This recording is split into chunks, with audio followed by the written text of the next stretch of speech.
Let's get it Star Wars.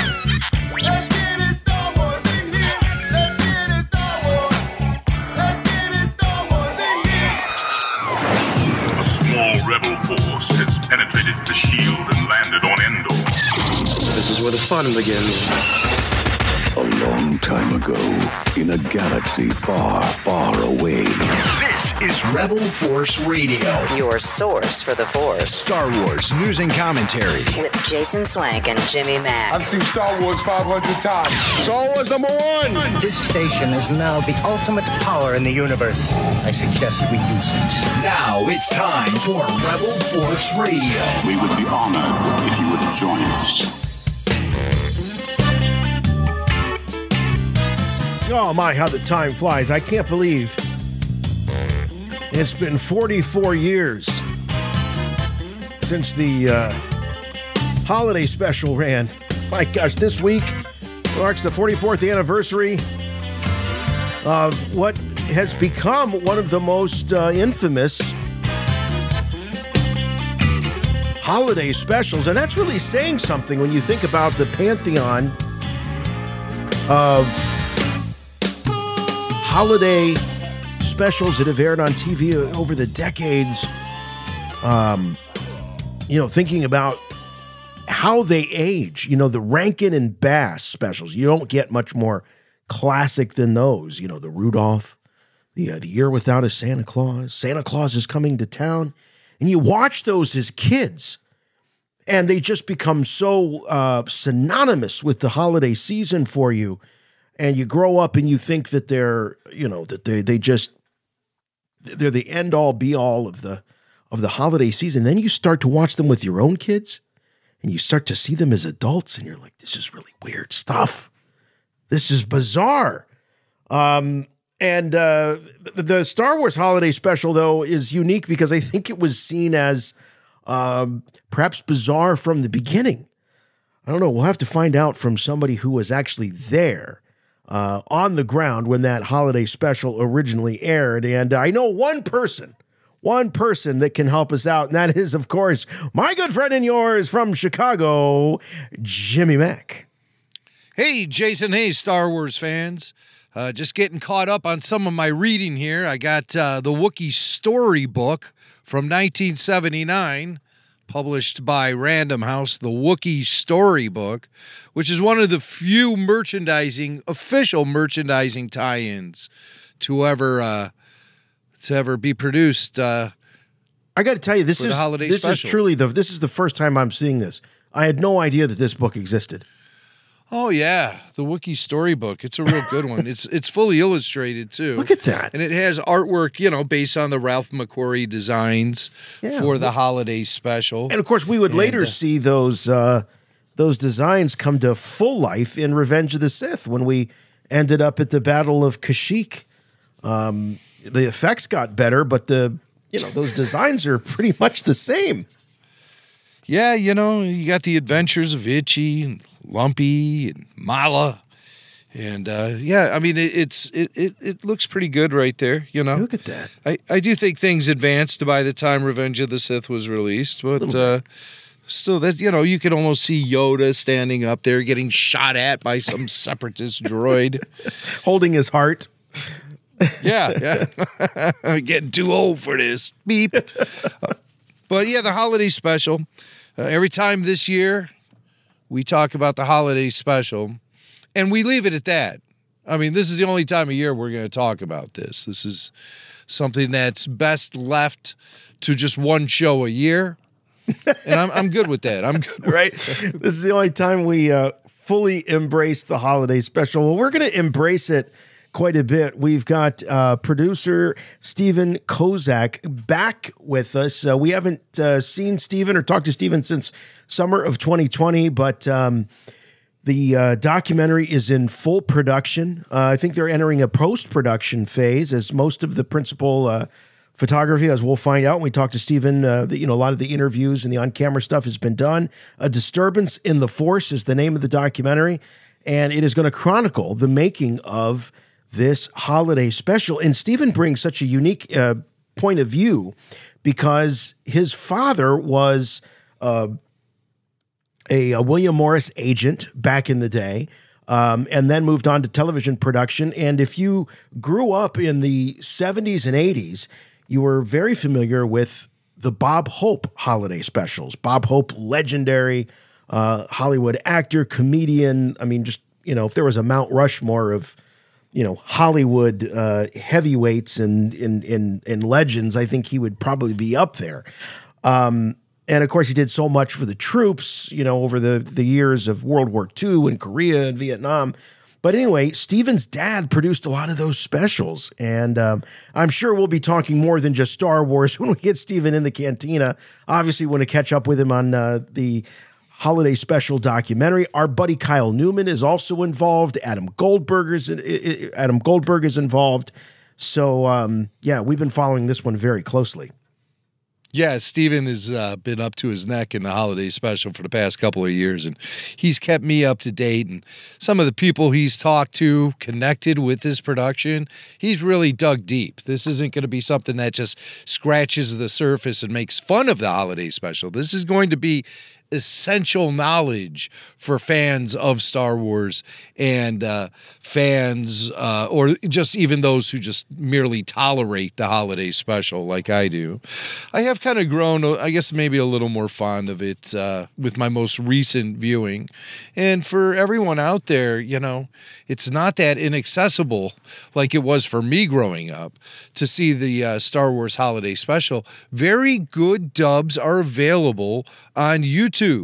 You have some excellent versions of that show where people have really touched it up and made it look nice. A long stretch from the old days when I used to go to the comic book shops and, look at the underground VHS tapes there and find the holiday special and watch it and just be reminded at the mediocre nature of the production and just how much it's... But I mean, how much it is a reflection of its time. Right. Too. Well, the late 70s was an era of the variety show and things of that nature. And so I'm sure we'll be boiling all that stuff down with Steven when we get him on the show coming up in just a little while. We will. But what I also love about this time of year, once a year, Jim, is for you to tell us, because you were there. You were there when it aired. And if I remember right, there was anxiety about being home when the special was going, because it was like, back in that day, it was, you didn't have it on demand. You didn't have it on streaming. If you missed it, it was gone. And in the case of this special, which never re-aired, holiday specials, you think about some of the ones I named at the top of the program, they re-air every year. Holiday special, one and done. Yeah. So take us back to 1978, November. Obviously, Star Wars was big in your house, you and Bill. Do you remember watching it for the first time? And absolutely. Did you think it was bizarre at that time? Yeah. My 10-year-old mind was like, wow, there's something really subpar about this whole production. It didn't add up. Some kids were hyping it as Star Wars 2 prior to it being shown. And that didn't add up either. It's like, well, wait a second. If they're going to make a sequel to that Star Wars movie, I'm pretty sure they're going to be putting it in the theaters before they put it on Channel 2 or whatever station it was on. It was CBS, which would have been Channel 2 here in Chicago. And, I remember watching it from beginning to end. And it just, it was just prior to us getting the first family VCR, so I couldn't tape it. This show came out in late 1978, and we scored our first VCR around springtime 79. So I just missed the opportunity to be able to have You may have had an original McInerney family recording of this. Yeah, but it didn't happen. So the special came and went, and it did just become that thing of legend where I always remembered the subpar quality of it, but there were certain moments within it that stood out to me, most notably the reappearance of the actors playing their original characters, in albeit kind of goofy ways. But that didn't register so much to me as being weird. The weird stuff was like the Jefferson Starship song, the Diane Carroll song, etc. The Cantina sequence is something that I had a memory of it happening, but I didn't realize it was kind of the quality moment of the entire special until I saw it much, much later. A friend of mine scored a copy of it on VHS from a comic shop or someplace back in the mid-90s. And I remember the same day I saw it was the day of another great American tragedy. That was the Oklahoma City bombing that happened there. Timothy McVeigh, and he blew up that government building there. Act of domestic terrorism. That was the first act of domestic terrorism I saw that day. The second act of domestic terrorism was the Star Wars Holiday Special. And I remember looking at it going, Yep. All my memories are confirmed. This is really, really bad. Oh, you have a scene with Krauman on our screens right here, Jason, where Krauman drinks through a hole on top of his head.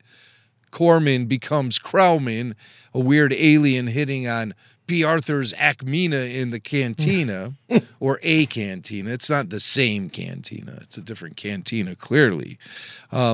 But there's Krauman, and he drank out of the top of his head. And that was one of those urban legends a friend of mine in high school would always mention to me, that he saw, he would always claim he saw the Biggs Darklighter cut of the original Star Wars. One of those guys. And he remembered it vividly because the cantina featured an alien who drank out of the top of his head. And so I see where my buddy was mixing up his memories. That's called conflation, my friends. Conflation. Yes, indeedy. Cantina conflation. And it was happening with Krauman, played by Corman.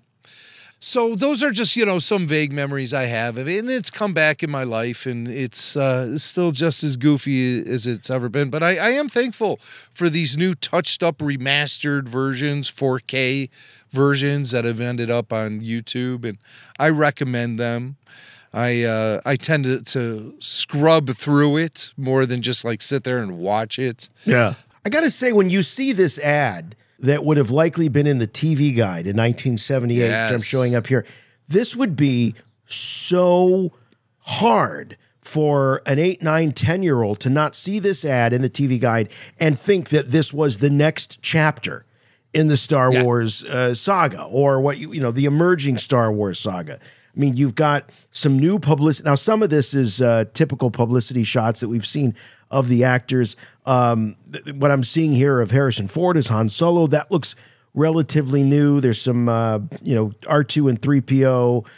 That looks like stuff we've seen before. The Leia stuff looks pretty new. Of course, the Wookiees there, that's new. So it was sort of, stuff that you've seen before, new stuff. Again, hard to imagine that this was not going to be a big deal as a Star Wars fan. Yeah, it's chock full of all the iconic Star Wars imagery and TIE tropes fighters, that the Death Star. I mean, look at I that. mean, way more than the first 3 or 4 episodes of Andor alone. You get all of this Star Wars visual tentpole stuff, You're saying the holiday special TV Guide ad from 78 was more Star Warsy than the first couple episodes of Andor. It could be said. It could be said. Oh, man. Same era, I guess, on the timeline. Kind of similar eras, the time of Imperial oppression.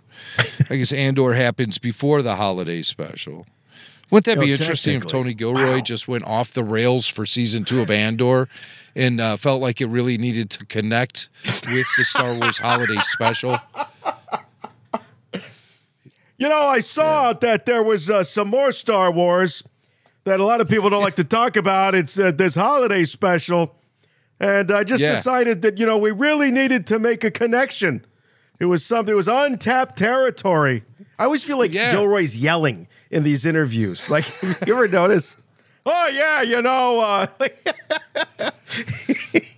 That's how he gets the job done in I Hollywood. guess so. He's used to speaking through those bullhorns or something. I don't know.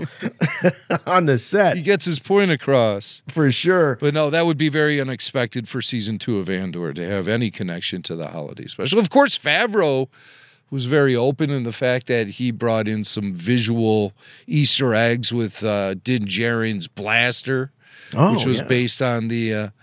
There was another holiday special element that he had. Wasn't there something else that he introduced? Well, the blaster and the rifle. Also, there was a shot of Din Djarin riding. What was the name of the creature from the first season that Queel taught him to ride? Your people have ridden much larger creatures. But there was the blurg. Yeah, but I believe there was a shot of him on the blurg looking up that looked like that appearance of Boba Fett in the animated feature of him riding that big lizard thing. So I think there was some, cinematography that was done to kind of give that homage to the holiday special. My favorite part is not the animated sequence. And I know a lot of people love that sequence. I prefer the Mos Eisley stuff because I like being able to see the aliens relaxing. That was huge. Getting hammered. That was huge. Great. And Jim, I think we've talked to Tom Spina before, and some of the footage that they've had from the holiday special, also the Richard Pryor special, has been very helpful for these cantina archaeologists that are, looking for, better lit shots of the creatures and what were used and all of that. So it's been relevant to those studying that scene in the original film.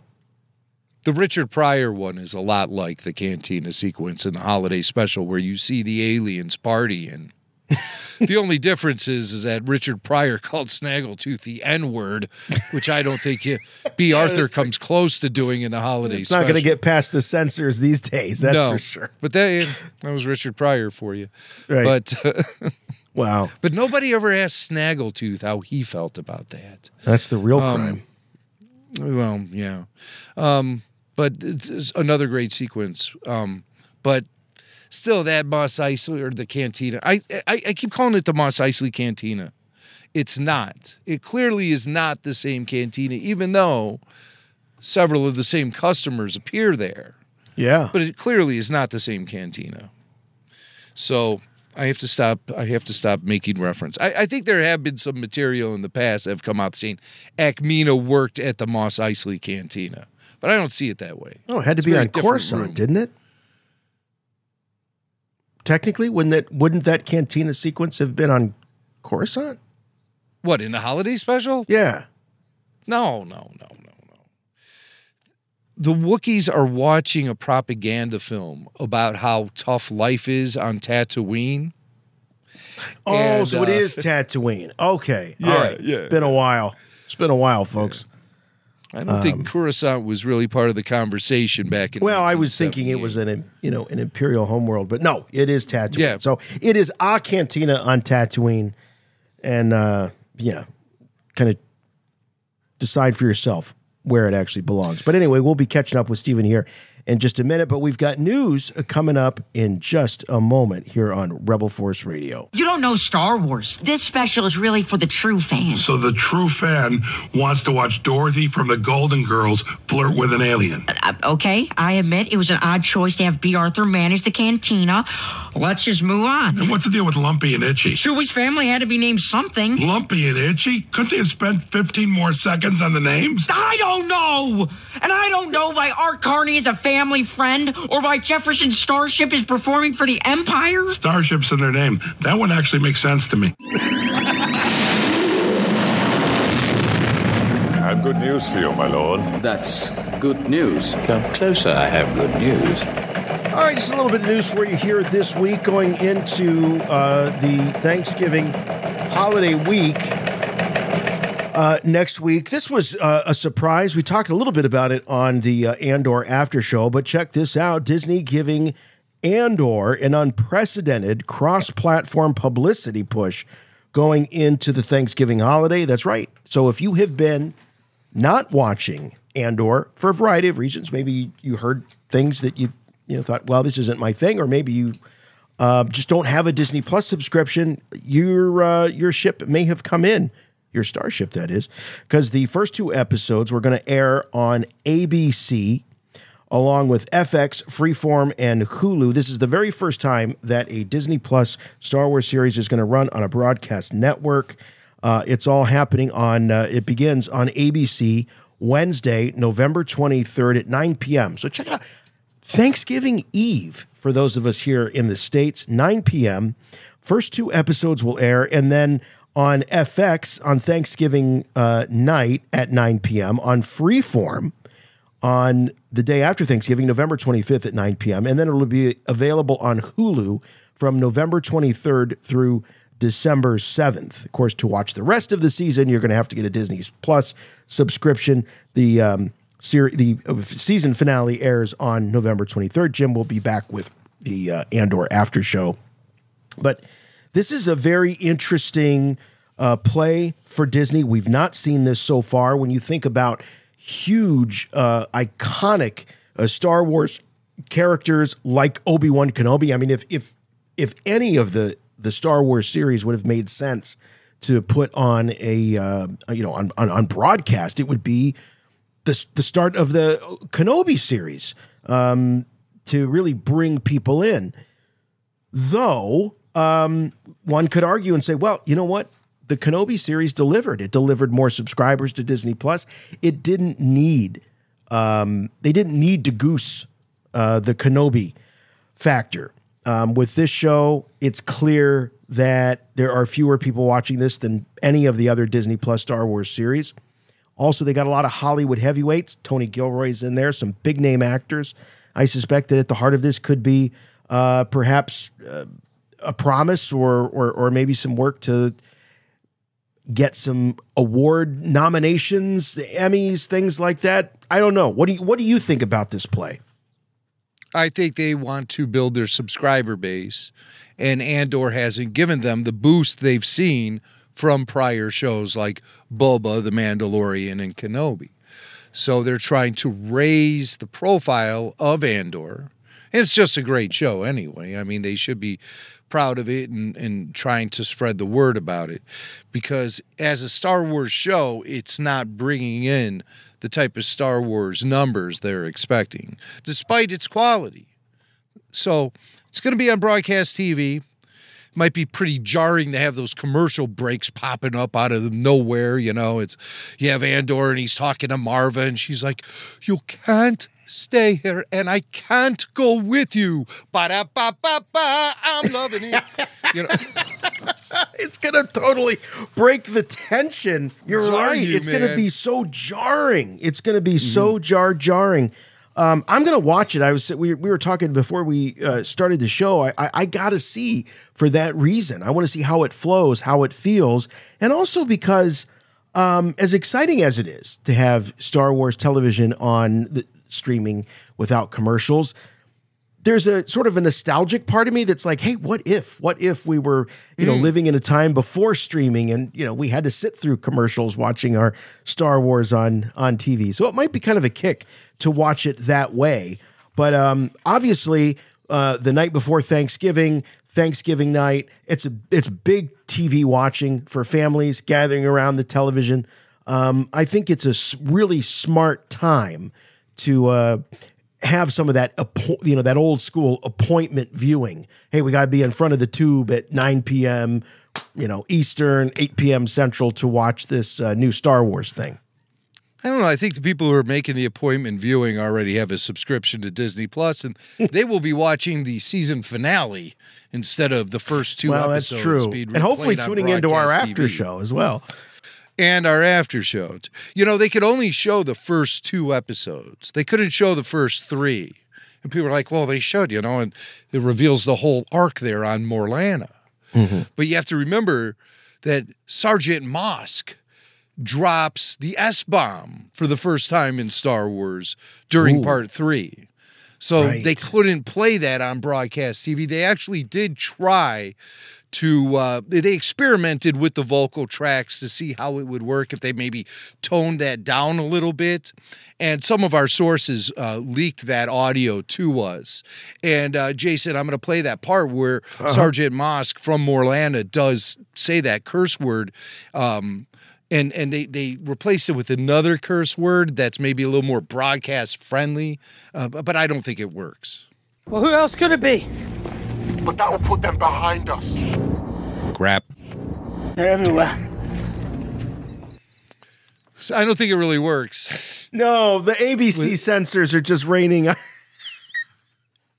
They're raining. I got to play that one again. I was not prepared for that. It happened so fast, folks. You really got to listen. Here it is. Well, who else could it be? But that will put them behind us. Crap. They're everywhere. Man, it really pulls me out of it. I got to say, I just a little bit. They should just cut out that whole scene altogether. I think so. But yeah, so but that's why they're not going to be playing that episode. You know, in swearing news, we're hearing that more than just the S-bomb is going to be dropping on Andor. We're going to get a full-on F-bomb in the season finale. Somebody says F the Empire. Oh my! It's about time somebody says that. But I mean, how do you feel about having adult language in Star Wars? Andor, to me, if I can answer that question that I just threw out there, I'm going to answer it myself. Andor, for me, is already like reestablished what kind of show Star Wars can be, and I don't want to hear him cursing up a storm, you know, because there are certain tones to Star Wars, and I don't want to keep beating that same drum. It's not Andor Soprano here, you know. It's right, it's or an Star episode Wars. of the Osbournes. Yeah, you know. But I think if it's just, you know, they pick and choose where they want to drop that stuff. I mean, they've been cursing up a storm in Star Trek for a while. I was now. just gonna say, and I don't know that I love it because it's just not part of the Star Trek vocabulary. And the F-bomb is also not part of the Star Wars vocabulary. To be honest with you, I wasn't wild about the S-bomb. To be, you know, yeah, it happens very quickly, but it's not part of the language of Star Wars. We talked about on the after show, you know, throw in a criff, you know, throw in a poodoo, you know, whatever you want to do. But some of it just, you know, again, it's not enough to ruin it for me, but creatively I would disagree with the choice, and I'm no prude. But to me, it's not about profanity so much as it's not part of the vernacular. When they have Sergeant Mosk saying S, I mean, it's almost like they're just like, maybe we can get away. Let's see if we can get away with it. Yeah, you know? Right. But F the Empire, that's a big statement right there. So it is. We shall see. We shall see. You know, there's I have no way of confirming this, but that's just something I heard, and it adds up with something Tony Gilroy was saying. Do I even have that audio? It's just so you can hear it for yourself, because he does infer that there's something that happens later in the season when he was asked about that first usage of adult language. He's like, if you thought that was bad, wait till you see my season finale. Well, yeah, so somebody asked him, was that hard to push through the Disney censors or Lucasfilm or whatever? And this is what he had to say. Oh, hold on. You want to hear this? Mm-hmm. Mm-hmm. It's been so long since we put those episodes to bed, and there's some other issues that came up later on that I'm not going to get into. But I forgot about that, and when Alex Fern said it last night in the show, I was like, "Oh wow, we did say that." So I'm guessing no pushback. We don't have to spend. Not on that one, obviously. No, we have. Okay. No, our relationship with Disney Plus has been, and we knew what the rules are along the way. There's one little point of controversy that we had later on, but in the end, I think it ended up the way it should be. Ooh, later on. But do you know what I mean about him yelling? Yeah, there's always, you know, there's always one point, you know. It was they had a problem, but it's okay. He's very excited. But so he might be referring to this season finale F-bomb that you're talking about. Yeah. So I was prepared for something else to happen that he says, and it's more significant. It is significantly more significant to be saying F the Empire. But we'll see how it all is executed and pulled off. So that's why I wasn't surprised to start hearing the buzz that there's going to be that kind of profanity in the season finale, is because of that clip right there we just heard from Q&A with Jeff Goldsmith, where he does give you strong hints that something big is going to happen than what Sergeant Mosk was saying when he dropped that simple S-bomb in episode 3. So that should be exciting. Also hearing we'll get a post-credit sequence following the season finale. I have to confess, post-credit I sequence. have scrubbed through the credits every week just in case there is a post-credit sequence. I have done that. And by the way, the credits on this show are like 5.5 minutes long. They're really long credits. Really long. And so far there hasn't been one, but you're hearing reports that yes, post-credit sequence in the after the season finale. It'll reveal what those parts they were building on Narkina 5 go to. What are they used for? And from what I understand, everyone's speculation has been pretty solid, and we'll see. We'll get that big reveal. Post-credit sequence. Well, while we're talking about Tony Gilroy, and I regret that there's no audio to share with you. We'll do our best to paint the picture. But Tony Gilroy was interviewed by CNET. Sean Keane talked to him. And I wanted to share this with you because so much discussion was had. We had a lot of great discussion about Luthen's incredible monologue, that speech that he gives at the end of, I guess it was episode 10. At the end of that episode to Lonnie, when Lonnie kind of says, I'm risking a lot. What do you risk? What do you sacrifice? And he goes into this just incredible speech. So Sean Keane actually asked Tony Gilroy about this very speech. He says, the last thing we saw in episode 10 was Luthen's speech. It blew my mind. Do you think he's really given up on kindness? One could argue that he's doing it out of a sense of galactic kindness. Gilroy answers, we will spend a lot of time thinking about that idea, and we will by the time we're finished, and with Andor's 24-episode run. That's important. So he's looking at this in totality, the 2 seasons. We will have explained where he came from, referring to Luthen. He says, I do think that what he's saying there is true. I think that the sacrifice that he's making is a damnation of himself. What's sad about it is that there is kindness there, and it's kindness denied. I think it's a responsibility that you take on. The notion that you really have to make the cause above everything else. If you really want to win, you really give yourself to something else.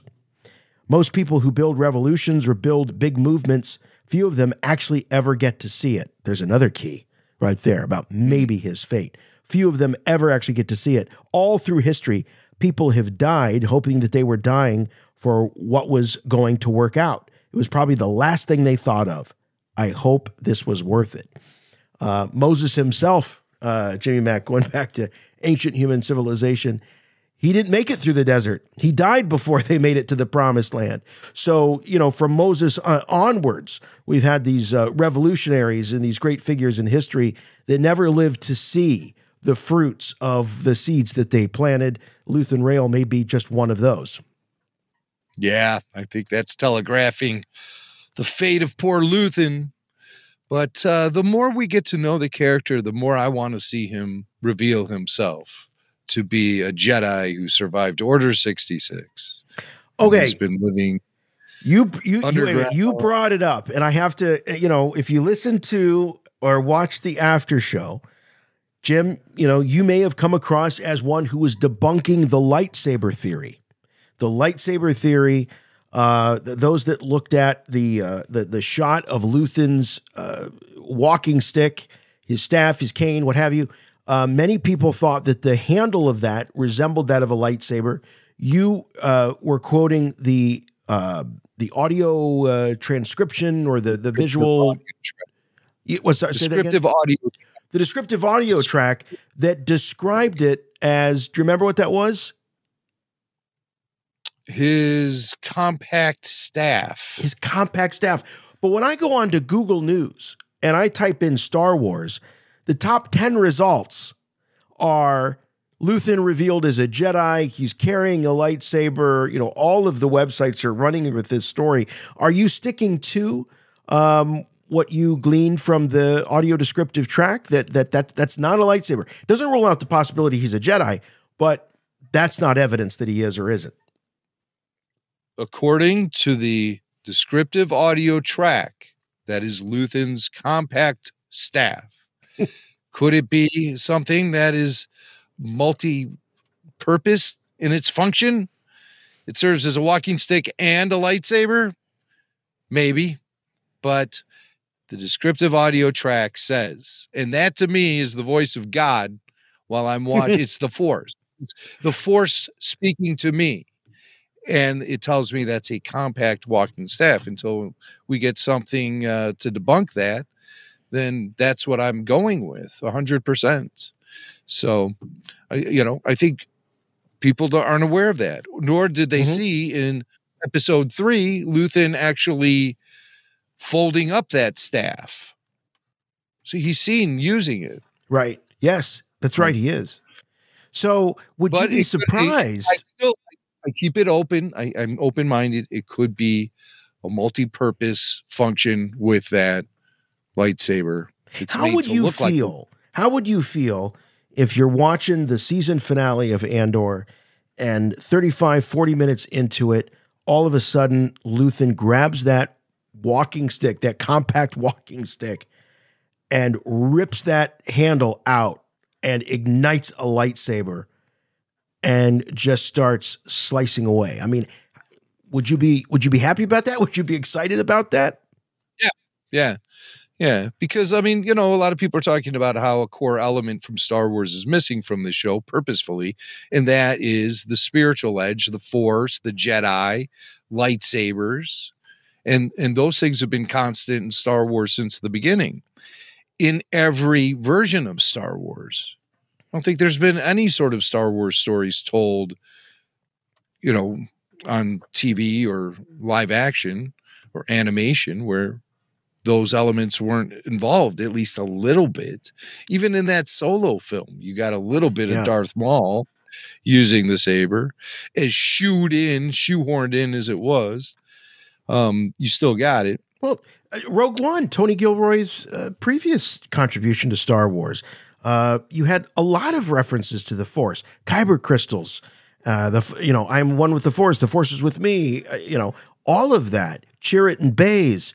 So even though a lot of Gilroy's comments about avoiding some of those Star Wars tropes purposefully have been very, have been spread around, people talked a lot about them, it certainly doesn't rule out the possibility that something major like that could enter into it.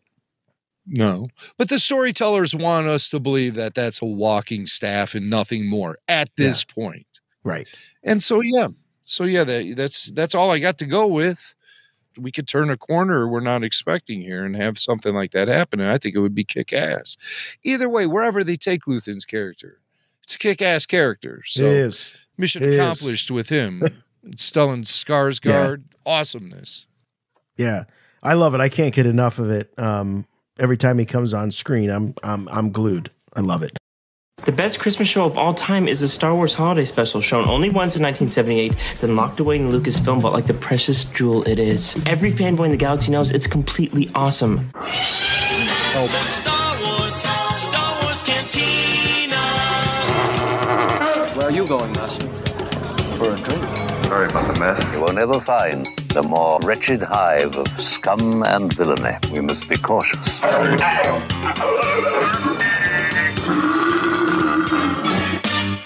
Hey, Scott Kozak, producer of A Disturbance in the Force, the long-awaited documentary about the Star Wars Holiday Special. Thanks for coming back on and being with us here on Life Day. I mean, very apropos that we're filming this interview on the day of days, the day to celebrate. the amount of resources spent, I think Lucas said, like, if I would have had any idea that the amount of time we'd spent discussing and evaluating this, as opposed to actually putting into the special itself, it's mind blowing. So, Scott, where are we at in production right now?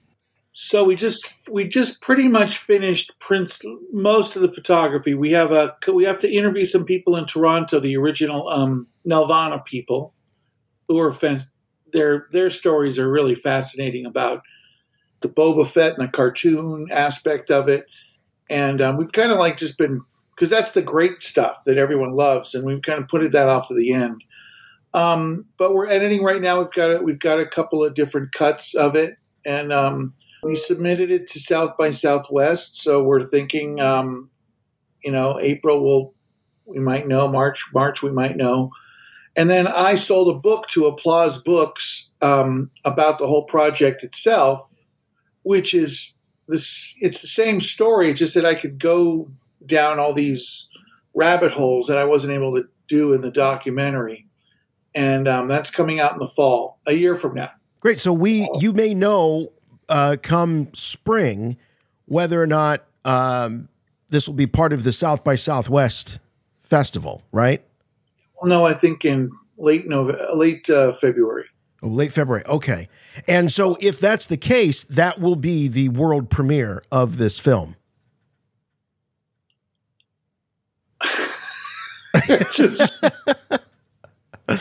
Wow, the reality just smacked him right in the face. I don't know why I'm laughing. It just sounds so funny. Yeah, that would be the world premiere of the Star Wars Holiday Special documentary. The Disturbance in the Force. Well, it's no small thing. I mean, that'll be the people's first opportunity to see it. And do you see it if you get it in South by Southwest?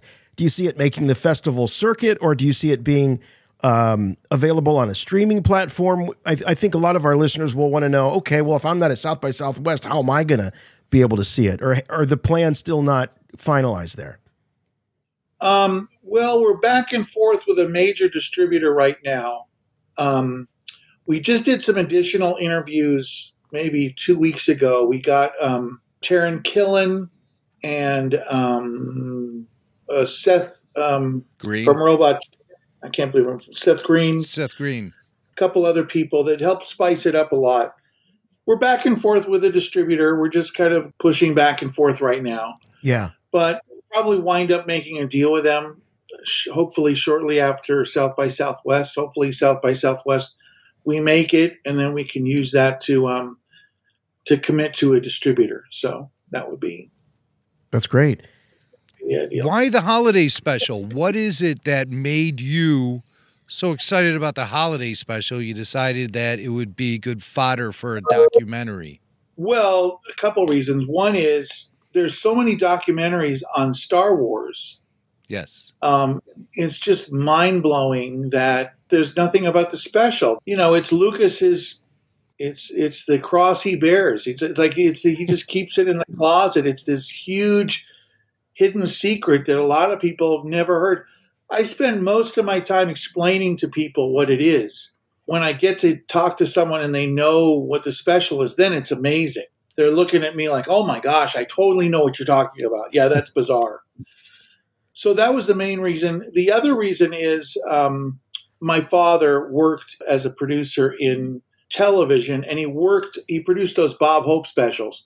So all of the people that are in this world, the directors, the writers, all the cast members, they were all people that worked on, they weren't Lucas people that worked on this show. They were like people that worked on Donnie and Marie and Sid and Marty Krofft and the Bob Hope special. And so it was this world that I had kind of grew up with, and I knew a lot of the guys. I knew the director very well. So when I got the director's interest, he was like, yeah, I thought this was a great idea.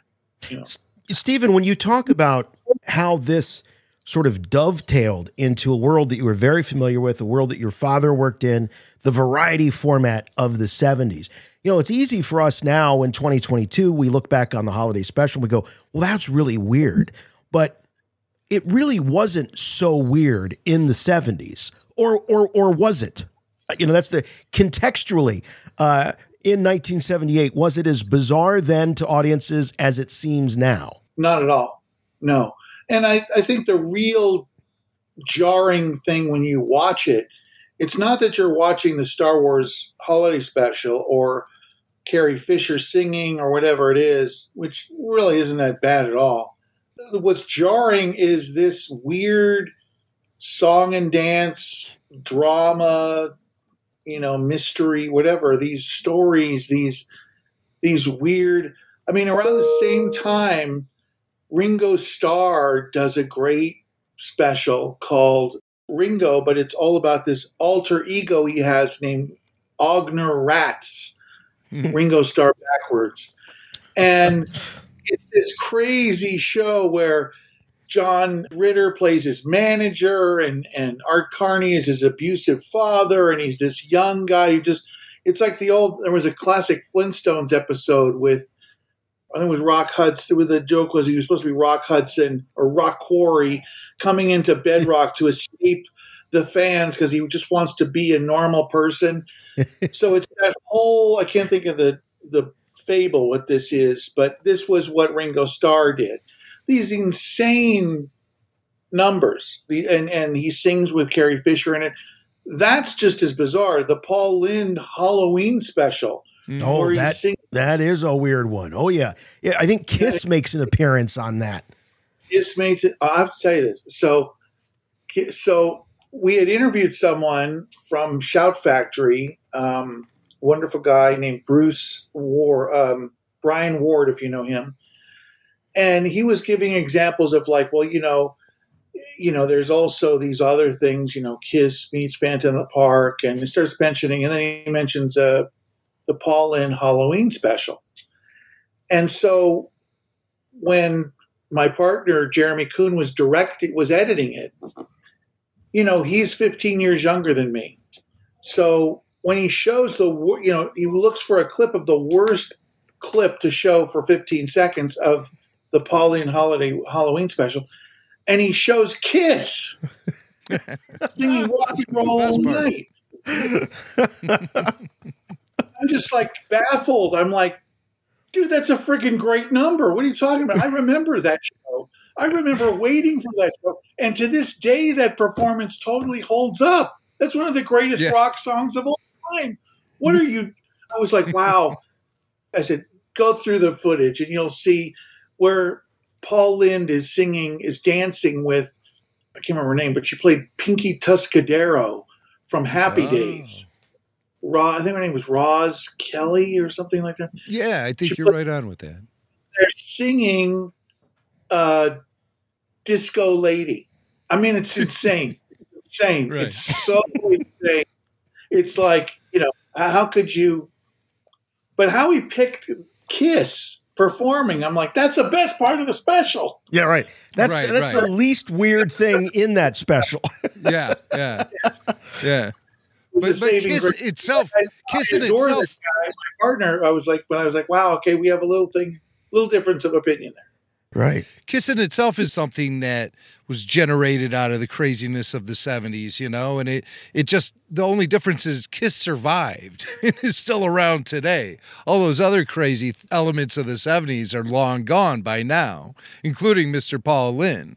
But the Star Wars Holiday Special did sort of fit that brand of entertainment that was going on in the late 70s.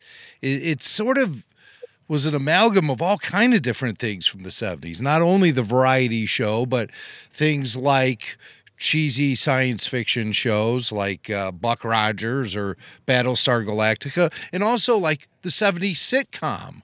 I get sitcom vibes watching the show. And I could almost imagine like the Wookiees being spun off into their own weekly half-hour sitcom. And right after the Ropers. Sort of the vibe I get from you got the Ropers, and then you got the Wookiees. Three's Company. Well, are you just the Wookiees? Are you just mentioning that offhand? They were actually, there's several people that we interviewed that talked about the fact that this was the real story was that this was going to be a Wookiees half-hour series. They were experimenting with that. No, Now, I had no idea. Yeah, 2 or 3 producers told the same story. That's but, interesting. It could have been an offhand comment that someone made, like, "Hey, maybe we'll make a series out of this," and everyone starts It's talking. a backdoor pilot to the Wookiees sitcom. That's crazy. It's like the first Disney Plus show, the Wookiees. Wow. Hey, if I can, I actually did watch it today. And in the past, when I've watched it, I've been very heavy-handed with the fast forward button, but somehow I let this screening just sort of envelop me, and I really got into it. I almost understood it, so I was able to boil it down. Here's my summary of what the show is. Okay, this is the Star Wars Holiday Special. This is the plot, summarized. The Wookiees are watching TV while waiting for Chewie to return home for Life Day. They are worried because he is running late, so they contact Luke, Leia, and naturally Art Carney, who all reassure them Chewie is fine. They kill time by watching more TV until stormtroopers arrive looking for Han and Chewie. While the Empire ransacks their condo, the Wookiees, now joined by an Imperial trooper, continue to watch TV. The Empire makes Lumpy clean his room. Han and Chewie show up and surprise a stormtrooper who falls to his death. Art Carney covers up the death, and Life Day celebrations begin, topped off with a song from Princess Leia. The show ends with Chewie and his family saying prayers before dinner. Roll credits. That's it. Wow. Thank you very much. You just made sense of the senseless. That's incredible. That basically sums it all up. They watch a lot of TV in that Wookiee condo. All those communication devices and that iPad, they use like an iPad several parts of this. And I don't know how familiar you are with the original Lucas treatment that has been revealed. But Ralph McQuarrie had a copy of a 5-page treatment that Lucas apparently wrote, and it's pretty amazing if you've ever seen it. We get into that pretty much. He envisioned in his treatment, he wanted he describes Raquel Welch as a special guest star, as someone who was an Imperial spy. Who I like it. Goes on board the Starship Musica, which is it's like a kind of if you ever saw the movie The Big Bus around the same time, it's kind of like a big musical, big ship that flies around and plays music to different countries to offer peace. She gets on board and disguised as she's trying to infiltrate the rebels. So she wears, and the language in the treatment is pretty outrageous. It's something like, and her outfit is very revealing, and she uses that to distract the rebels. Oh my God. It sounds like an episode of the original Star Trek series a bit. That might have been influencing George, and maybe George just wanted to hang out with Raquel Welch. That's kind of what the thinking is, because if you think about it, Raquel Welch is such a weird choice in 1978. I mean, don't get me wrong. She's still gorgeous right now. She was amazing looking in 1978, but she definitely was not the 1967, 68, million years BC woman. They'd ripped down her poster and put up Farrah Fawcett and Linda Carter. She was so it's very obvious that this is Lucas's little thing. Thing for Raquel Welch. Wow. Well, he was good at bringing back the things he liked. You know, he brought back, the serialized adventure and, the swashbuckling thing, and bring back Raquel Welch too. Why not? Hey, you talked about George's story treatment. Have you ever seen this, Steven, the Star Wars Wookiee storybook? Have you ever seen this? It's a kid's book. He's laughing. I have a copy of that. Yes. Yeah. Is that part of your research? Because to me, this is look. It's got the whole family there. Oh, there they are. Look at that. They're all laid out. You got Chewbacca. You got Lumpy. Now, Jim, help me out here. It looks like they have proper names, and then there's the nicknames. So Mala and Lumpy, they're actually, what is it, Malabak or Malabuk? Malatobuck. Malatobuck.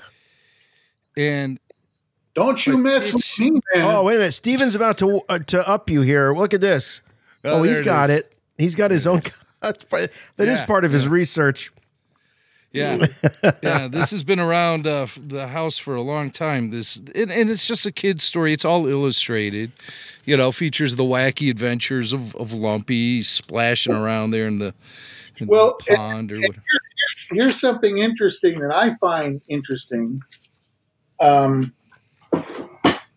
pardon me for being so research oriented with my glasses, as if I'm trying to come up with the JFK killer or something. Yeah, it's very dramatic. For those listening, Steven just threw the glasses on. He's peering over them as if he's about to really make some big... E equals MC... If you look, very professorial here. I can't wait to do my next project, which is not going to be this. But the copyright is 1979. Yes. It comes out a year after the special. So, one of the theories that we have is that, and definitely in the book it's there, is that we really don't think that Lucas really, really hated it as much as he says he did.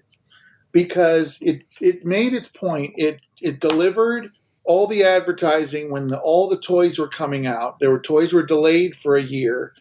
So this was all to just push for the toys to come out. And that's where he made all the biggest money he ever made. Yeah. Was in the first years. He had 100% of all that merch. Yeah. God, can you imagine? Oh.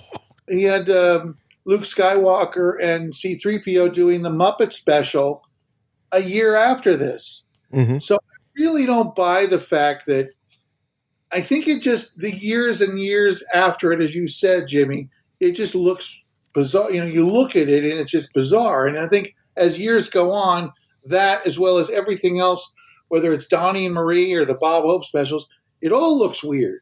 Because it was weird. Mm-hmm. It was weird. It was just plain weird. I remember going to a Donnie and Marie show, and Bob Hope was on it. It was right around the time Elton John was big, and he comes out and he's got these big glasses on. God forbid anyone knew Elton John for his brilliant music. It was just all about his glasses, You're right. Feather boas. A huge thing with the feathers, but it was just the glasses. And he comes out and he goes, "Hi, I'm Elton Hope." And the audience, the laugh track was just, triggered. And it's like, gosh, all these guys in a room with more money than they can, even spend. And that's the best they came up with? Oh. Elton Hope? It was such a... See, I love that era. The classic showbiz era. But I got to ask, so, Steven, who would you say is the closest to George Lucas that you were able to talk to about this special? I mean, how far away does George keep any any talk of this show away from him? Because you were making that point that you don't think maybe he's not as allergic to it as he lets on. Oh, I think now he's allergic to it, but I'm just saying, I think that within the year of it, we've never really got confirmation that he walked off the set, that he demanded his name be removed from the credits. You know, a lot of that is just, you know, to me, it's just fashionable to look at it and go, of course I didn't like it. I hated it at the time. But, you know, a year later, what is this? He's got the Lumpy book. You know, he's making money off of it. He still is doing this song and dance thing, which was the craziest thing in the world to add to Star Wars, which everyone knows. As far as that's a really good question. No one's ever asked me that. I interviewed Matthew Robbins, who is filmmaker. He came out with Lucas, and they were each other's best men. They were best friends for years, and they still are. And I wanted his take on THX because there's a connection to the special that comes directly from THX 1138.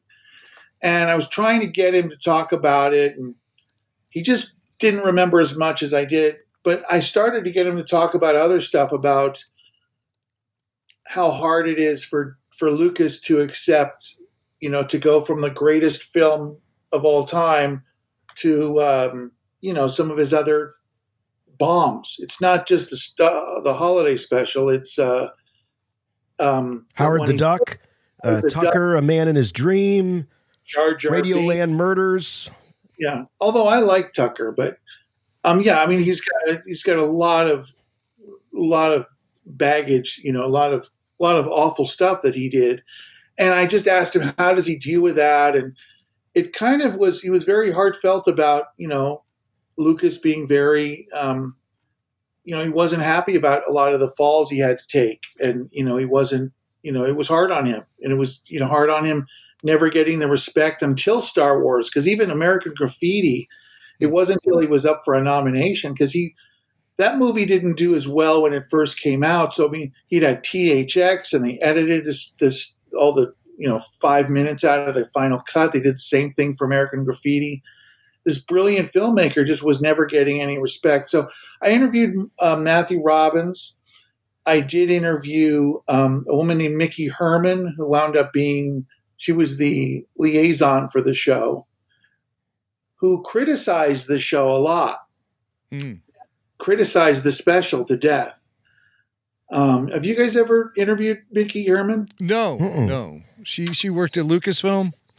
Yeah, and, she was like the producer of. She was a producer. Droids and but she was a PA on Star Wars, so she was there from the very, very beginning. But she was very critical of the special, really, really harsh. And I finally said, like, "Hey, you know, you were the liaison. Like, what did you know when you saw that the Wookiee masturbating scene? I mean, did it occur to you that it's just like, hey, question, can I just yeah. Good time to raise your hand in that boardroom. I didn't see this in this original story. Is this a continuation or like there were so many, if you think about it, you know, everyone says, well, what would Lucas have done? Well, he wasn't there, but there was this woman there, and the title was liaison. She watched all that stuff happen, and I'm just like, what would take a phone call to Lucas about?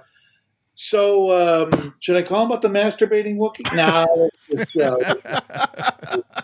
But she does make a deal about the fact that she said that when the animation was starting, that I believe it was Leia was first in the first draft of her original cartoon sketch that they based it off of.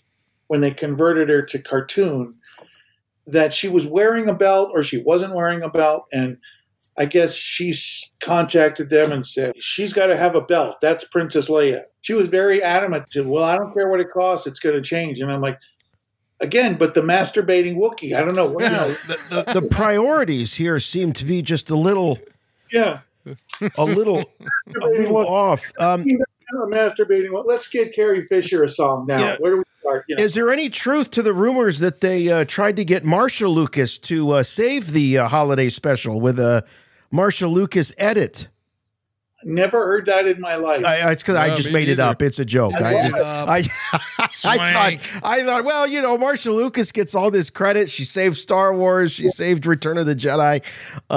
You know, maybe she tried to save the holiday special. But I am curious. I mean, she was very, at the time, very, very, well, I mean, she worked very closely with George. Obviously, was his wife. But was there ever any connection between Marcia and this holiday special that you know of? I don't think so at all, because there was no real connection after the development of the script of Lucas. You know. Wow. Okay.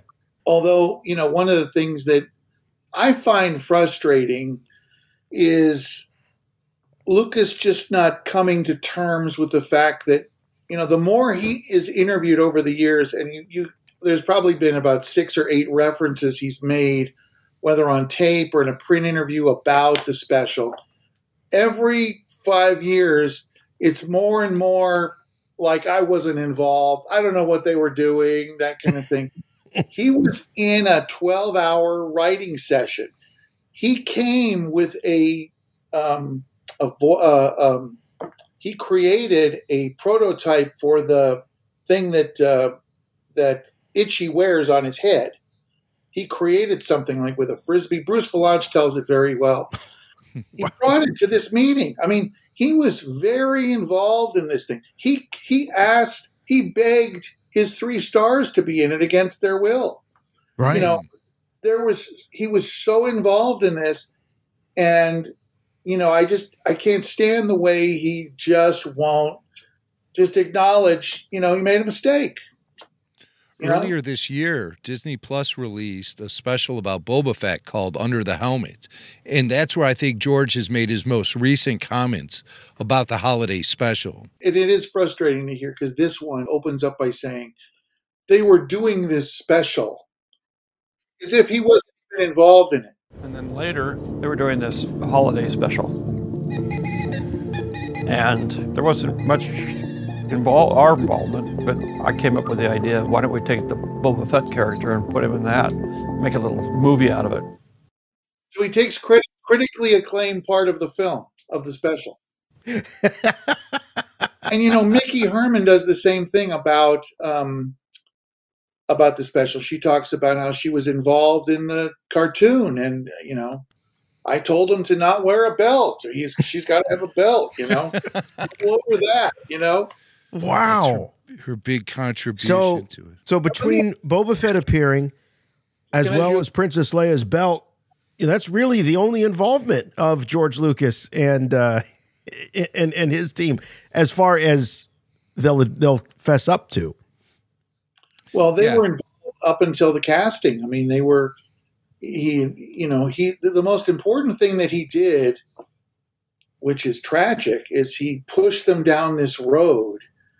Everyone was saying you can't base a whole show around people that don't communicate, and you got to use subtitles.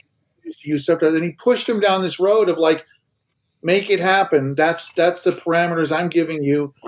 And then when they started to have problems, he ran out the back door. That's what happened. And I don't understand this whole thing about him not being involved. They were doing this show. Well, who's they? I mean, yeah.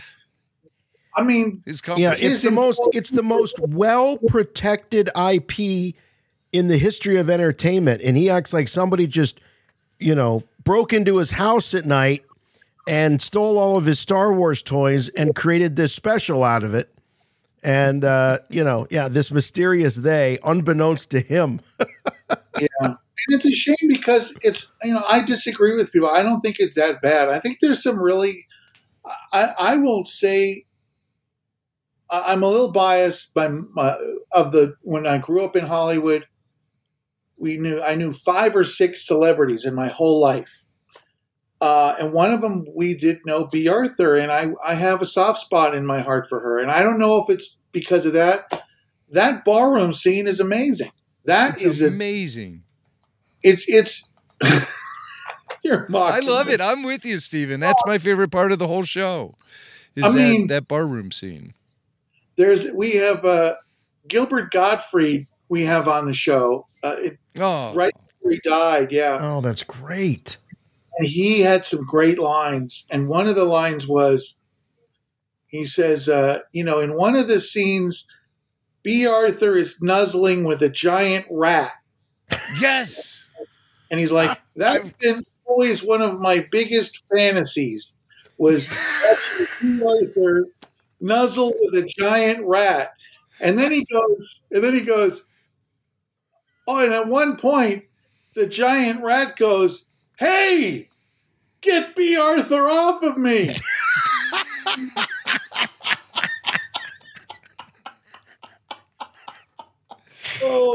I'm with you, Steven, though. That is my favorite part of the entire special. Just the way it really delivers. It delivers on so many different levels. Number one, as you say, B. Arthur, she's not phoning this in. She's giving it her all. And she sings that song, and it sounds great. And you see all of the Cantina aliens dancing around, and the camera lingers on these guys. We only got to see them for just a smattering few seconds on screen in the original film, and now we're seeing them partying. A lot of them are hammered. Muff Tack can't even stand up, and it's really great, but on a whole different level. And why I think it is the highlight of the show is the fact that this thing could be adapted for Broadway. I'm telling you, the entire sequence could be on stage in New York on Broadway. And I'm not kidding when I say that. The way the whole thing is executed, it delivers, it comes off like you're watching a stage show. And that's what I like the best about it. And then also it leaves you hanging, because at the very end, she closes the bar and Krellman's there. And he gives her flowers, and it's just the two of them alone, and it ends. I wanted to know so badly what happened next. I think I do know what happened next. You know what I mean? But I mean, it's just like a really wonderful sequence. And also, the main theme of it is it reveals the imperial oppression on the regular citizens of the galaxy. Yeah. And this is 44 years before Andor. And it's pretty bad. They instill a full curfew on the planet Tatooine, and Agmina has to close the bar, and so it's tough. Yeah. You really see the Empire putting its boot down on the throat of the regular citizens of the Star Wars universe. One of the writers, in describing how Lucas was, telling him about the story, he goes, imagine that the stormtroopers are Nazis, and that the Wookiees are Jews. And, it's a little heavy in the middle of this crazy discussion we're having right now, but that does kind of like hit home. Like, yeah, they are oppressed. I mean, they're an oppressed people. And I think that song is quite a sweet song. I mean, there's some lyrics in there that are so 1970s. They wanted to sing the song, the Alabama song, oh, show me the way from the Three Penny Opera in the 20s, which is a very, Nazi type, oppressive song. And B. Arthur wanted to sing it, and that's how they came up with this version of this song, which is so sappy and sweetsy. But then again, in 1978, there was all these, every song was like Brian's song. Every song was this melodramatic. The Nights Went Out in Georgia, Seasons in the Sun, about killing yourself. I mean, there were the melodrama in music at the time. And there's a lyric that she says when she's leaving the door. I know this sounds ridiculous, but when she leaves the door and there's that guy Torque is the bodyguard, who also, by the way, is Mala, and he's also the second pair of hands for the Julia Child bit. Wow. Oh. Where do you get information like that, huh? No, true. I'll tell you what. Torque is Mala. I'm shocked. And delivering. The line in there where she says something like, you're such a, what does she say? You're such a good friend. You're such a dear friend. I'm here, friend. Is that a tear friend in your eye? Yeah. Is that a tear friend? Oh my gosh. That is so bad. That is so sappy. Something, in all seriousness, I mean, you're right. B. Arthur delivers. She sells that line. That is the sappiest line I've ever heard in the history of sappy songs. That's with The Nights Went Out in Georgia and all that crap from the 70s. That is, I mean, is that a tear friend? I mean, holy mackerel. And then, in your eye. I mean, but she sells it, and you really believe that she's the friggin' barmaid. Oh, yeah. She brings it. Say, with all of the ridiculousness, she's really good in it. Oh, yeah, she's definitely a bright spot. I mean, but B. Arthur brought a level of, whether it was MAME or, Golden Girls or Maude, whatever, she brought a level of believability. She was just so real on screen. You just felt like you knew her. I mean, and she was just a tremendous talent in everything that she did. Line right after she was embracing a giant rat. I mean, come on. Incredible. Now, Jim, you just saw this. Did you notice we did interview the officer who came in, and he's in charge of everything in their house. And he was a wonderful guy. He drove from Lancaster to meet us in Pasadena. He was but he just doesn't remember anything. But he wanted to meet us. He was so excited. He doesn't remember hardly anything about the thing. But one of the funniest things that he does is he snaps all the time. I don't know if you noticed that. It's this kind of weird, like I don't know whether the director or, again, where was the advisor, the liaison, to go, you know what? These stormtroopers, these guys didn't snap their fingers. He snapped all the time. Get it downstairs. He must snap 20 times. Oh, that's funny. Because I'm gonna take a close look. The real terror. Maybe it was Bobby Darin as the stormtrooper there. Yeah. I mean, if you look at the real terror of the film, they didn't need to snap. They just gave a look, and you knew they were bad. I just thought it was part of the cheesiness of like, wow, 20 snaps. I mean, after 20 times, didn't anyone go, that looks weird when he keeps snapping his fingers? Steven, any idea, where they came up with this concept of Life Day? Wouldn't have been easier and more relatable if they just would have made it a Christmas special, like there were so many of back in that time? I do know how they came up with Life Day. According to, and it's related to the whole Chewbacca thing. You remember that whole thing with MTV? Because of all the years that he didn't get a medal. Yeah. Yeah, that whole thing. Well, MTV, it's on TV. It's great. It's on YouTube, where they had an actual ceremony where they gave him a medal on the MTV Awards. It was great.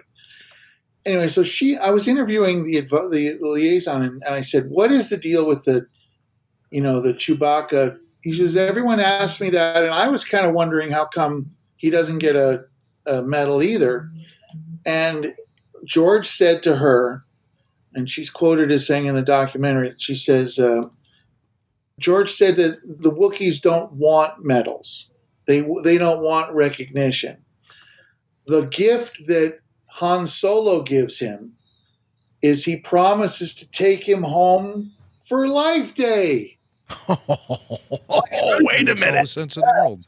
Did you just come up with that in a room, or just go in the bathroom and just open it? I need an excuse. Why? I mean, it's just so funny. Wow, how that's amazing. I'm never going to see the final ceremony at the end of Episode 4 the same way again. To know that Chewbacca is there, medalist, but that's okay because he just booked passage to Life Day. Yeah. Can I give you one anecdote that is one of my little favorites. This is not a huge one, but these are the kind of things we found out that actually in the book I'm able to really get really involved in. In fact, I want to quote it exactly how I wrote it. There was a great guy named Mike Irwin, was one of the stage managers for the show. He was very young at the time, so he had really great memory. One of the challenges in interviewing all these people is that the people that worked in TV variety, they were an older group of people. They weren't 20 years old or 30 years old. They were in their 40s and 50s, some in their 60s. So, if you go from 78 to 22, what is that? That's 45 years. Like, those people are either dead or they don't remember anything. And so every now and then we were able to find someone really, really young, like Craig Chiquiso from Jefferson Starship, was like 20 at the time. And this one young stage manager, he was just so great. And his wife called to tell me that after the interview that he passed away of cancer. He had cancer. And it had come back. Got him. He was just a dear guy. And in the documentary, he's just very likable. And you wouldn't know he's on death's door. So she tells me this crazy story about how tolerant he is of what he'd been through in his life. And I said, well, I don't know what you're talking about. He goes, well, the whole thing he went through in Topanga Canyon. So she explains to me that he grew up in Topanga Canyon. And his best friend was a guy named Gary. Gary lived in Topanga Canyon. This is in the late 60s. Late 60s. Now, if you know your LA history, late 60s, Topanga Canyon. His best friend is not being heard from. The mother calls up this guy and says, I haven't heard from my son. Can you go check in on him? He goes to his house. He knocks on the door. The door is open. He walks into what will become the first Charles Manson family crime. Oh, my God. And it's his best friend. Oh, holy Toledo. So see this, all the stuff on the walls, the pickies. This is the week before the Tate LaBianca murders, where they actually, and this murder actually puts it together and helps nab the Mansons, because when they did the murders the following week, they weren't even really, no one knew where, they were clueless, but it was this connection with the blood on the walls to Topanga Canyon, and that's where they used to hang out with this guy's house. So this stage manager was the lead witness in the Manson trial, testifying against Manson. So I had this. Holy Toledo. We just took a dark turn, but I mean, it's amazing. It's. Give me. No, right, I mean, it's fascinating. I'll just read you 3 quick paragraphs. So he grew up in the Topanga Canyon area of LA in the 1960s. One day after not hearing from his friend, Gary, for a while, he went to his home only to discover him lying on his stomach, presumed dead. Irwin hadn't just stumbled across the dead body of a good friend. This gruesome crime scene would precede the Tate LaBianca murders a week later, and Irwin's friend Gary Hinman would become the first murder victim of the Manson family, leaving this soon-to-be stage manager forced to testify in person against Manson at his trial. At that point in his very young life, Irwin probably thought that scene was the worst thing he'd ever witnessed. How things would change. Oh, come on. Come on. Wait a minute. I didn't know if I was allowed to laugh at that or not. Are they saying that the Star Wars holiday special is worse than a Manson murder of his best friend? What's funny is that I read it to my agent, and he was like, yeah, you want to take that out. You want to take that out. I was with my publisher the next week, and I mentioned it to him, and he said, I love that. He said, part of this audience is the Star Wars fans, but the other part of the audience are the pop culture fans. Yeah. Who this kind of hits that. So yeah, that kind of tie-in is incredible. Wow. I mean, this guy got a front row seat to American history, and Wow, that's just absolutely nuts. Absolutely Jimmy, you look like you're going to throw up. I'm sorry. I shouldn't have said that. I should have warned you this was coming. No. Listen, I can handle it. I got thick skin. Hey, how did Kyle Newman get involved? Kyle Newman. I love Kyle Newman. Oh, do I love Kyle Newman? Kyle, well, my partner, Jeremy Kuhn, I actually know Jeremy Kuhn through John Heater. John, Napoleon Dynamite, yeah. Right. I know John Heater from he's a member of my church, which is totally bizarre. And John, I was going to do a project with Napoleon Dynamite. He had me reach out to Jeremy, who was one of the producers of it. And I told him about the documentary, like just offhand, and he went nuts. And big Star Wars fan, yeah. And he agreed with me that we don't want to just throw rocks at it, like everyone else does. It's a fascinating. There's a lot of cool explanations as to why these things happen, and I'd rather explain the things as to why they happen instead of just throwing rocks at it. Although, I guess I just threw rocks at the stage manager. But Jeremy had done a documentary called Raiders about the fan film. Yes. And he had gotten Kyle involved. And so we got Kyle involved in this. He got Kyle involved in this. And then Kyle came on as a producer. And then Kyle hooked us up with Adam Goldberg from the Goldbergs, who's been a tremendous asset. Sure. He solved problem solver. So that's fantastic. Yeah, well, Kyle's been a great friend of ours for many, many years, going back to his film that was co-written by Adam Goldberg, Fanboys. And so he's a member of the Rebel Force Radio family for a long time. So it was great to see him involved in this project. He told me a great analogy about, he was very sympathetic to Lucas as far as like the temptation to want to experiment with the promotion. Let's just see what flies. And he said something like, hit this line like, this had never happened before. All of a sudden, people wanting to use the IP for, there wasn't like, Gone with the Wind holiday cups. I love that line. And it's so true. Yeah, this was the first thing in a while. I have to ask you this. Do you know about this? I'm going to show you this. Let's see here. Boba Fett action figure? Oh, this is a Gentle Giant bust of Boba Fett as he appeared in the holiday special animation, and he's carrying that disintegrator blaster, rifle that we would see the Mandalorian carry. And do you know, I learned what this was, and I guess Kyle was so frustrating because he's like, oh, yeah, the Wookiee scalps. Do you know about the Wookiee scalps? Well, of course, the Wookiee scalps, right. That was, I guess we could chalk it up to urban legend now of Boba Fett. But, Jim, if I remember right, I think I remember hearing about that through, I believe, a Topps trading card at one point. At least that was my entry to the Wookiee scalps.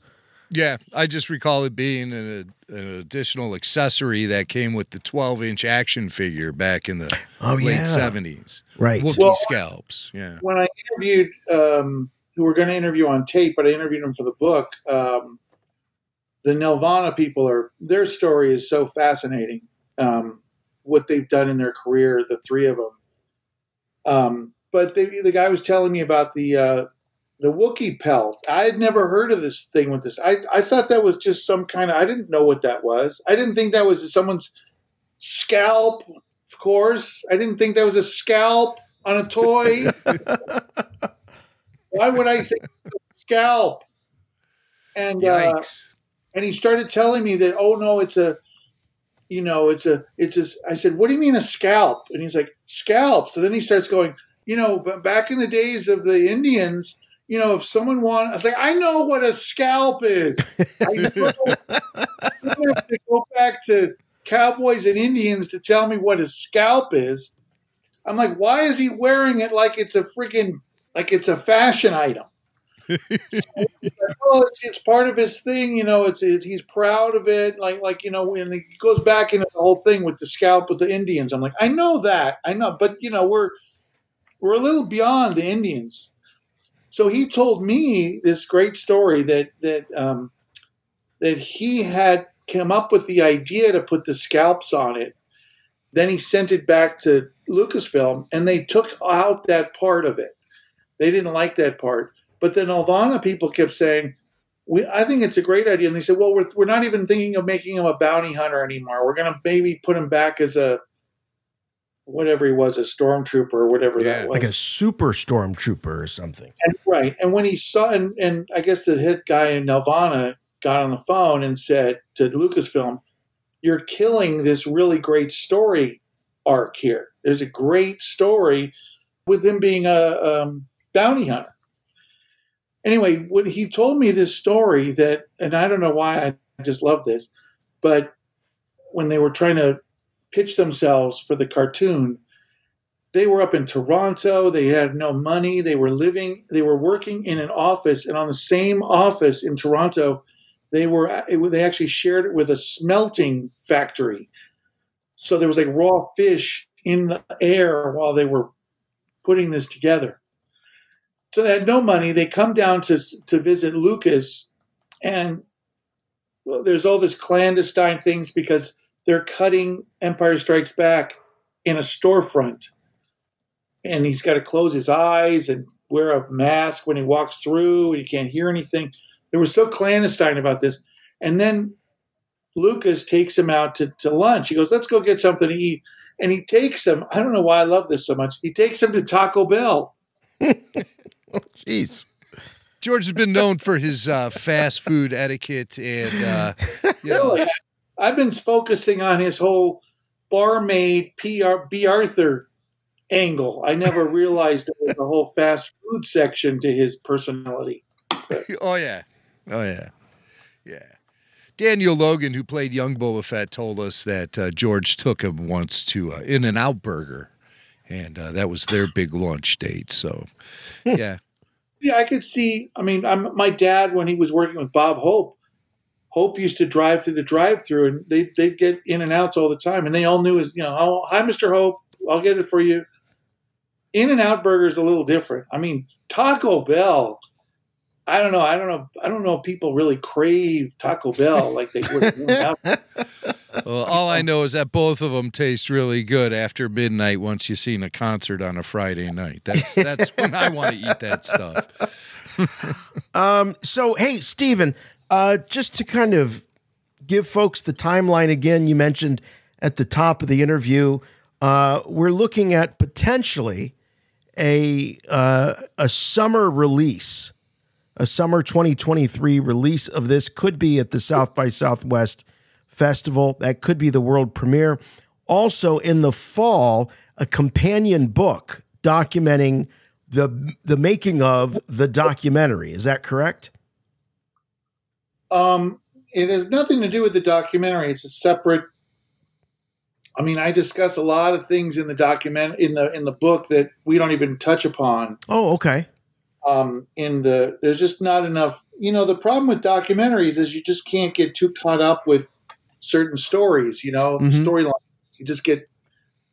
I mean, it's hard. There's been documentaries. I don't know if you guys are familiar at all with, like the example I'm always thinking of is Andrew Jarecki did Capturing the Freedmans. Do you know this? Not familiar. No. Mm-mm. He won Best Buzz Documentary. He wound up doing The Jinx a couple years ago. The story of Robert, the serial murderer, rich guy, Robert Hearst. Here I am trying to get you to react to more true crime. I don't know. I'm trying to ingest this into the. Yeah, that's the Serial podcast. This is Rebel Force Radio. Yeah, we're one-trick ponies. We can only talk about Star Wars. Right. I gotcha. Well, no, it's just that there's been certain times when a documentary, and they'll say it in interviews after that. Oh, we couldn't bring up that. We had to edit out that entire. Like there was in this one documentary, there was a father and a son that were guilty of child pornography or whatever it was. And then there was a kid down the street who was also convicted with them. But you don't know anything about the kid down the street. And it came out that, they actually changed the story. They made it sound like it was just these two people. And it's kind of inaccurate. It's like a sin of omission. But a lot of times documentaries, you kind of have to kind of almost like not tell some stories because it just takes you into too much of these rabbit holes, you know? Right. Yeah. So that's what I love about the book is that I can really get involved in. Like I'll tell you one story that's in the book that's not in. There's I found a story, a news story. I don't even know how I found it, but it was on the wires that Grace Slick had, right before the special, she had put herself into rehab. She was kicked out of the band because she got drunk in Germany and started calling the fans Nazis. It was very Jennifer, if you're a Jefferson Starship fan, which connection too, by the way, is Lucas. Lucas's first gig was as a cameraman at Altamont. Oh yeah, okay. That's Jefferson Starship, Airplane. Marty Balin got beat up by a Hell's Angel at that show. Steve Stills was stabbed. Yeah, a lot of ugliness. But so when she was in rehab, there's this story coming from her publicist who will not respond to me that says that according to the studio people, she was hounding the studio wanting to know how come she had heard that that Jefferson Starship was filming there. And she was like, how come I don't know anything about this, but she was in rehab. So she's like calling up the studio and there's all these great quotes from the studio. Well, Miss Slick has been causing a lot of problems and calling us up, and they had her like face up at the studio, like watch out for this woman.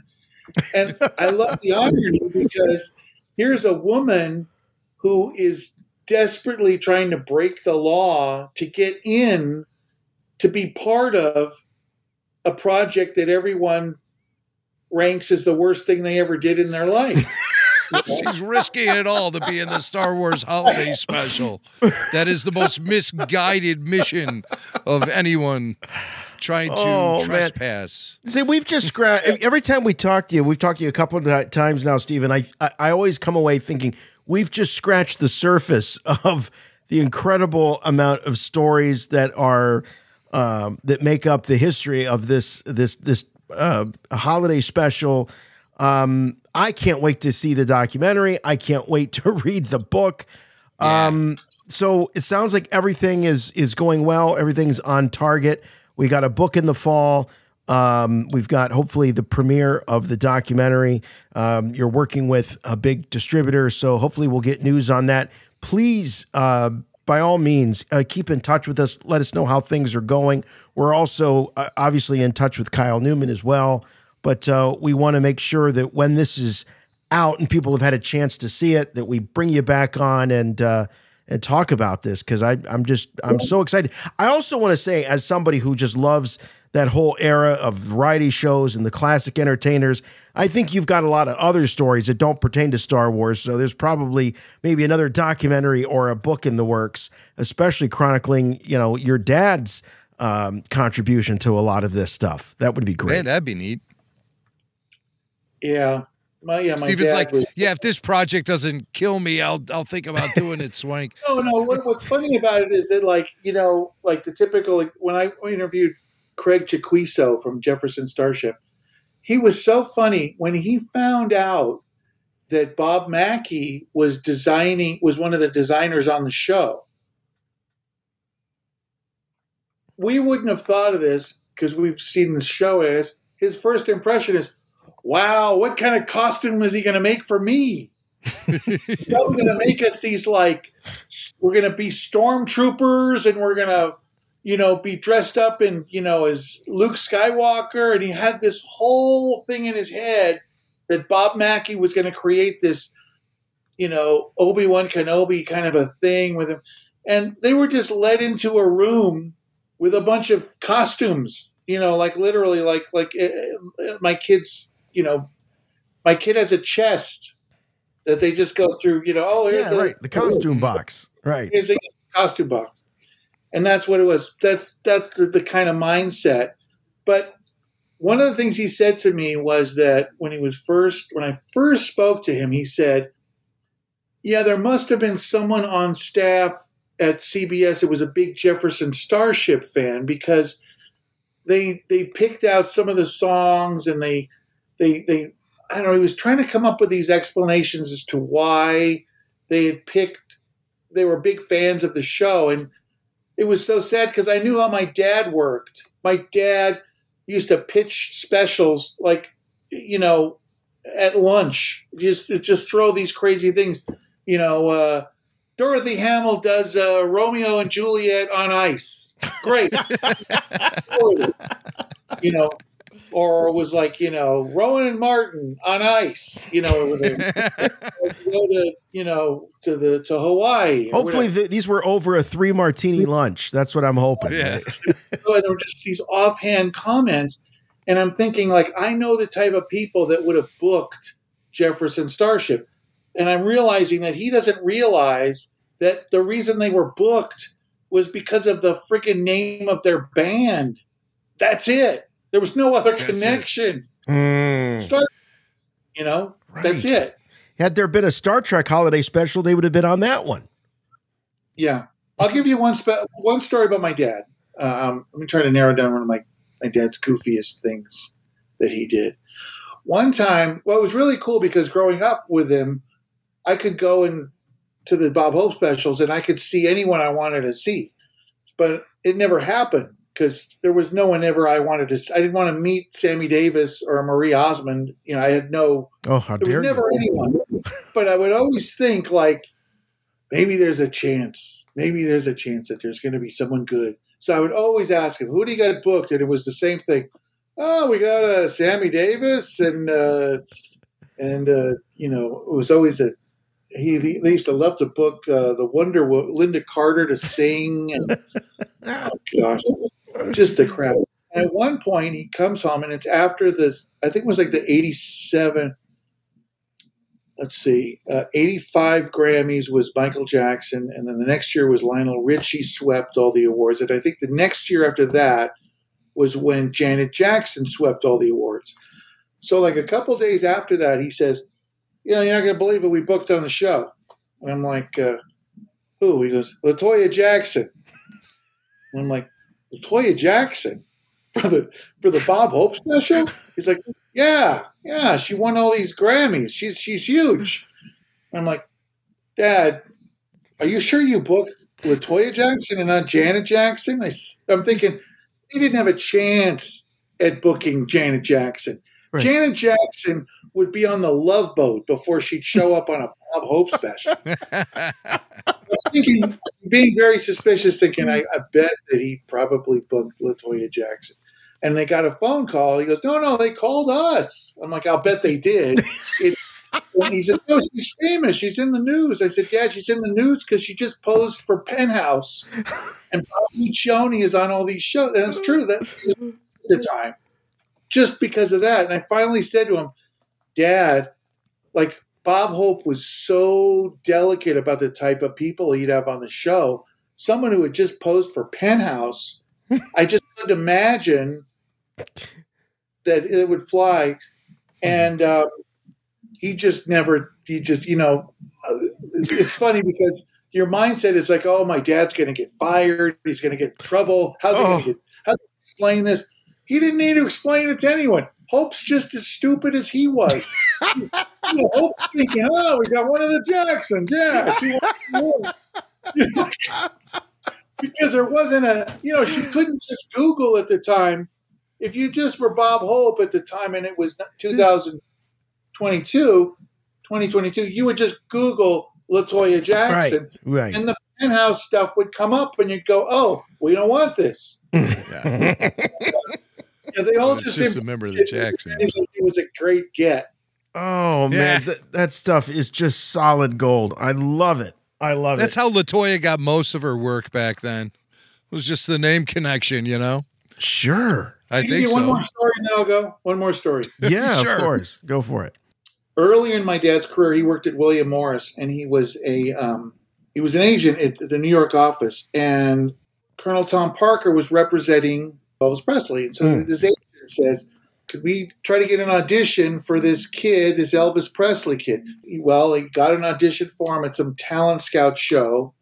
They walk down like 4 blocks. The whole band shows up. Well, it's like three guys with instrument, Elvis and 2 other guys. They walk like 4 blocks in New York to some, I think it was Arthur Murray's, I can't remember what some talent scout show. And they don't make it. It's like, you know, my dad tells it like 1 for the money, 2 for, and then thank you. And I know that was it. He's adding a little bit of drama to that story, you know. So he becomes famous. They don't get the thing, but he eventually becomes famous, and he gets the whole thing.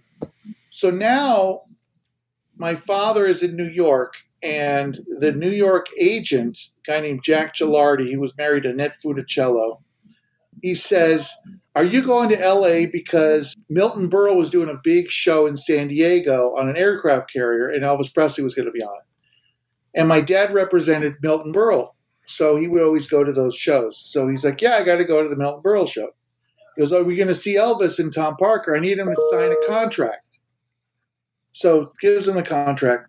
So my dad tells this story. I was going to write a book with my dad, and he starts telling me this story about how funny this is. And he's told everyone in the family and for years this story about picking up Elvis at the airport. And Tom Parker's in the front seat, and he says to Elvis in the back, hey, I got some stuff for you to sign. And he elbows him.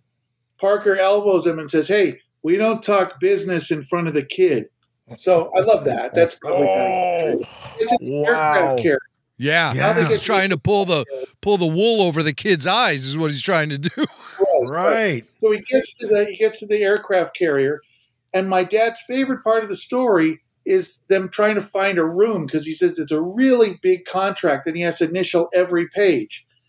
So he loves the part of the story about how he had to knock on the doors and there was a admiral with him or whatever trying to get a free room where the 3 of them could sit at a table and he could sign all the pages on an aircraft carrier. Find one, and so they're knocking on. Finally, someone gets out and they let him sit down in the room. My dad thinks that's the funniest story in the world. I said, Dad, what was the contract? He says, oh, it was a Hal Wallace contract. I said, Hal Wallace from Paramount Pictures? He goes, yeah, it was a contract for his movies. It was like 7 pictures. I'm like, Dad, you've been telling this story about how you had to find a place to sit down and sit up. I said, you buried the lead. Right. The most infamous contract in the history of entertainment that someone signed that regrets it, that was coerced into signing it, is the Elvis Presley, Hal Wallace, Paramount Pictures multiple film deal.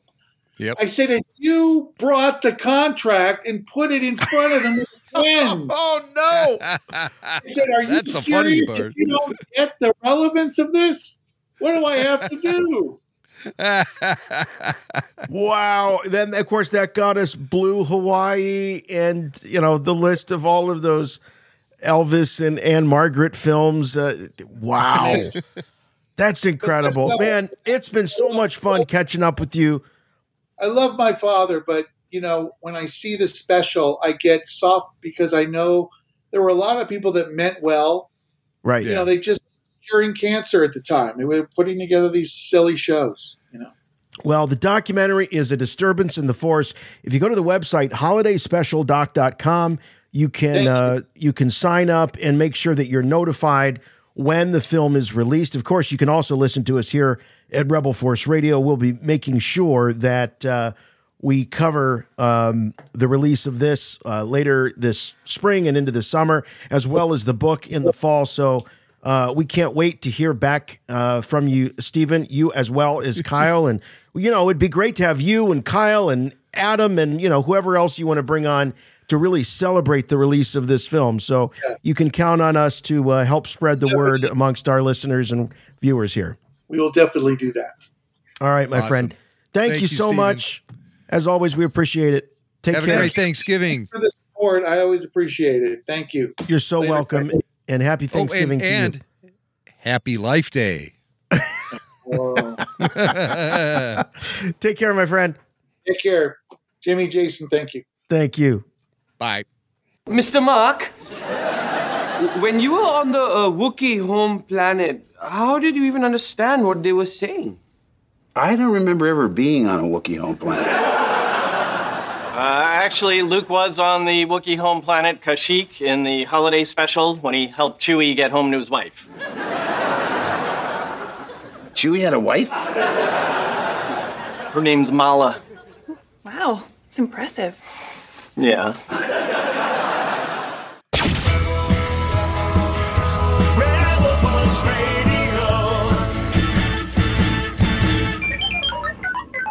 Fellas, the party is over! Dare you! You stop that!